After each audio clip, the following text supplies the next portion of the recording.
Selon un rapport de l'Agence des Nations Unies pour les réfugiés publié en 2019, l'Afrique compte plus de 7,8 millions de réfugiés et déplacés internes, dont plus de 500 000 au Cameroun, et le plus grand nombre sont des femmes et des filles déplacées dans leur propre pays, soit plus de 40% des chiffres mondiaux. À l'occasion de la Journée mondiale des réfugiés placée sur le thème « De l'espoir loin de chez soi pour un monde où les réfugiés auront toujours leur place », la Fondation Cœur de Mer est allée à la rencontre des mamans chefs de ménage, réfugiés et déplacés internes vulnérables, le 21 juin dernier, afin de tendre une oreille attentive à ces braves mamans, mais aussi leur tendre le bras afin d'alléger leur fardeau. C'est au Cameroun, dans la ville de Douala, et plus précisément au siège de l'Organisation des Nations Unies pour les réfugiés que s'est déroulée la rencontre. Avec la participation de l'Organisation des Nations Unies pour les réfugiés au Cameroun, ainsi que des mamans réfugiées, chefs de ménage, pour la plupart centrafricaines, et déplacés internes des régions nord-ouest et sud-ouest du Cameroun. Afin de comprendre leur réalité et de mieux les intégrer au programme de la Fondation et du Centre multifonctionnel à venir, la parole a été donnée aux concernés afin d'écouter leur histoire. J'ai les 3 filles, mon petit-fils garçon. Ma fille qui est me aide. Je ne suis même pas à santé. C'est HR qui me suit jusqu'à maintenant. C'est ça. Je remercie beaucoup avec les riz que tu m'as aidé, ça va t'aider à la maison. Merci beaucoup.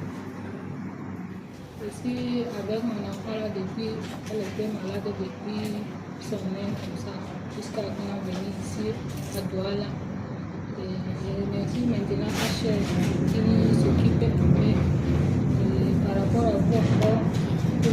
Moi je ne connais pas bien parler français là. Vous vous occupez de nous, vous pensez de nous aujourd'hui pour venir aider là. Je remercie seulement vous. Et la vie là, ce n'est pas facile. Moi que je vis là, je vis ici, c'est au pays là-bas, je n'aime pas le tante, je n'aime pas le maître, tous mes parents sont décidés. Et ma tante qui m'a formé de faire les beignets, de quoi, c'est ça que je vis avec ça ici au Cameroun. Et je me bats aussi pour ma fille là, c'est elle qui est malade de quoi. Vous êtes venu de quel pays? En Centrafrique. Je vous remercie que vous pensez à nous aujourd'hui. Merci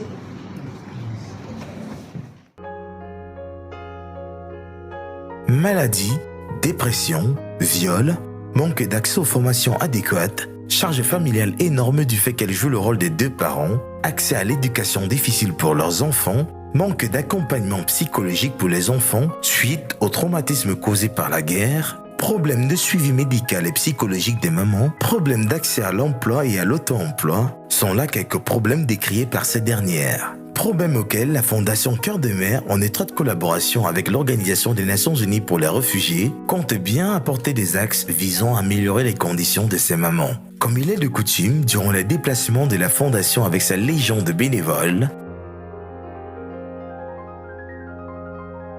un don en denrées et couverture de frais médicaux a été fait. Et la Fondation Cœur de Mer poursuit son chemin, bien que n'étant pas dépourvue d'épines et d'embûches, vers ces mamans chefs de famille qui souffrent en silence. Vous aussi, vous pouvez œuvrer à redonner le sourire à ces mamans chefs de ménage en faisant un don sur fondationcoeurdemer.org.